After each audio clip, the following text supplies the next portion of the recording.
Hi everyone, welcome to Miss Adams Teaches Poetry. In this video, we're going to be taking a look at To Autumn by John Keats. I'm going to take you through 5 key quotations focusing on analysing language, structure and form. So get your flashcards ready. Let's get started. So as always, we'll look at the very opening of the poem. Season of mist and mellow fruitfulness, close bosom friend of the maturing sun, conspiring with him how to load and bless. With fruit the vines that round the thatch eaves run. I've not given you that bit, but I couldn't not say the next line. Okay, so the first thing to draw attention to is that he is addressing autumn. So this is part of it being an ode. So it's a direct address to autumn itself.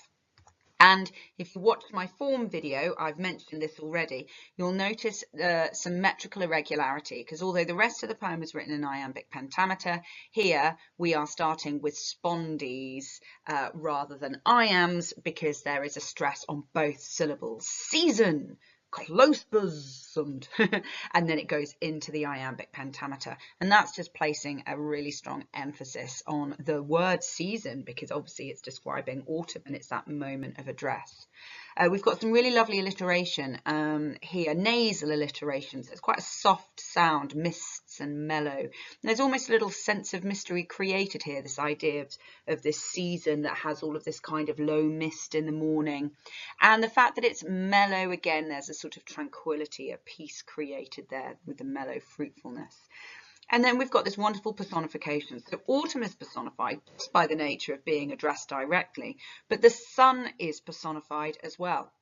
We're told that autumn is the close bosom friend of the maturing sun. Maturing because it's later on in the year, but this is suggesting a sense of intimacy between the two of them.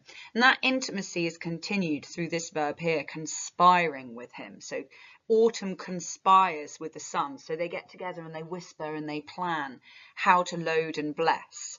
And really here, this metaphor suggests abundance. He's basically saying autumn and the sun work together to load and bless all of the trees and the plants that bear fruit, that bear, or all of the land that bears vegetables.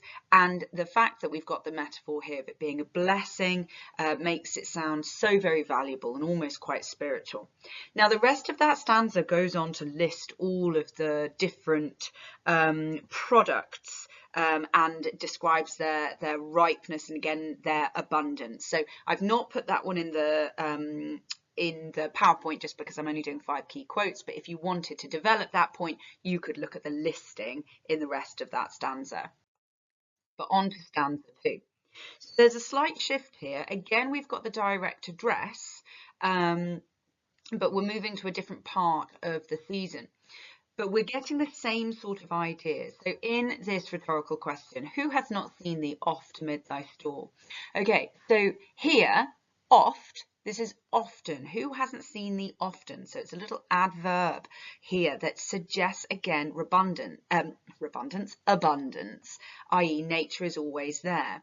And this phrase here, who hath not seen thee, which suggests everyone has seen thee, thee being autumn.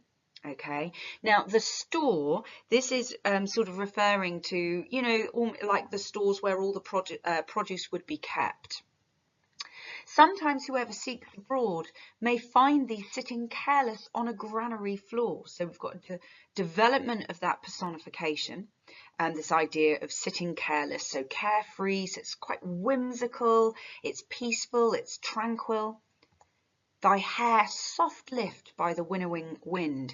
Notice how autumn is now being personified in quite a feminine way, and bearing in mind the time period we're in, this is to do with imagery, to do with nurture and being mothering. But it's quite a romantic image as well, with the hair being soft lifted, so the hair just blowing in the breeze as this female version of autumn sort of reclines and rests on a granary floor. And again, that tranquility and that peace is created through this very soft alliteration. You could call it continuant or lateral alliteration, but it's that repetition of the W that creates that very peaceful sound. And from the same stanza, it's another image of this harvesting. So the earlier one, it's about autumn sort of resting in the store, having gathered in. And here is another example of produce being collected. And sometimes, like a gleaner, thou dost keep. So I've got a lovely little simile there. Gleaner meaning gatherer of goods. Thou dost keep steady thy laden head across a brook. So the fact that autumn, gathering, is able to be steady with this laden head. So laden suggests it's full, so it's like a burden. So autumn is skilled in its collection or its divvying out of its products. But again, the fact that the head is laden, so imagine like a basket on this person's, metaphorical person's head, again suggests the abundance in nature. So first one is imagining all of the fruits and everything on the trees and all the vegetables growing. Second stanza is about the collecting, personifying autumn once again as the harvester. And then we've got the third stanza, which is more to do with the final stage of autumn. So it starts with some rhetorical questions. Where are the songs of spring? Aye, where are they?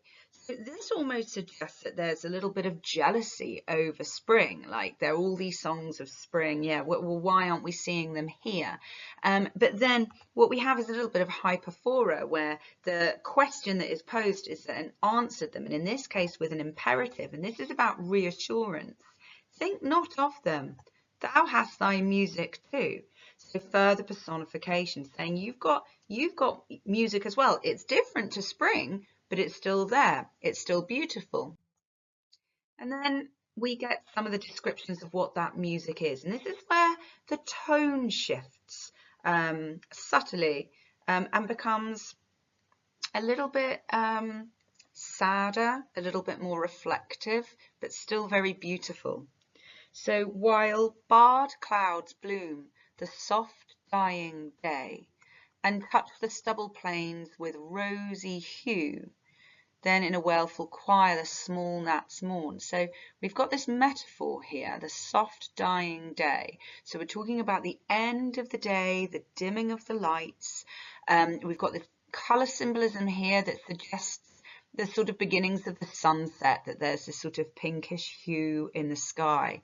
And under those circumstances, this idea of transition, twilight, ending, this is when we hear the music that was referenced in the previous quote, because we have a wailful choir of small gnats mourning.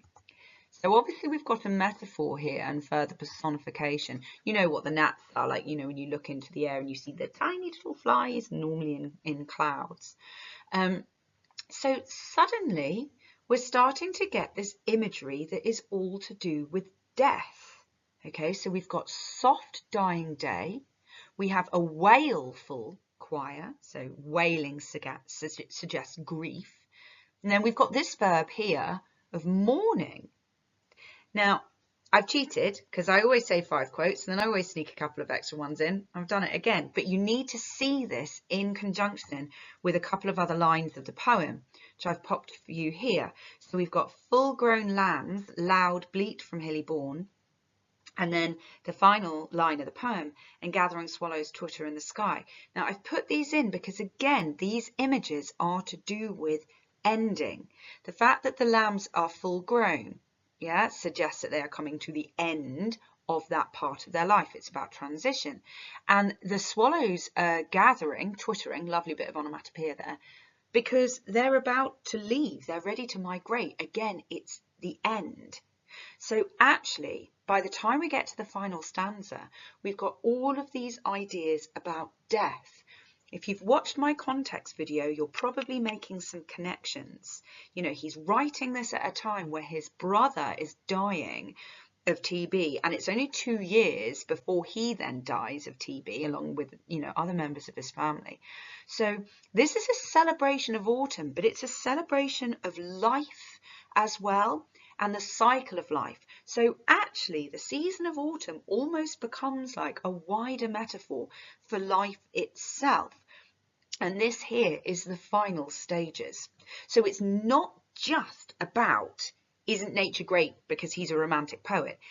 We know that the romantic poets use nature as a form of solace, and here he is expressing the ideas about life developing, growing, and ending through the image of the season of autumn. I hope that helps. It's quite a difficult poem, that one. So if you do have any questions, just give me a shout, pop me a line in the comments, and I will get back to you. Thank you very much if you've subscribed to the channel already. If you haven't, please do so. You'll also get notifications of when new videos are ready for you. That's it from me. Thank you again for watching. Happy revising.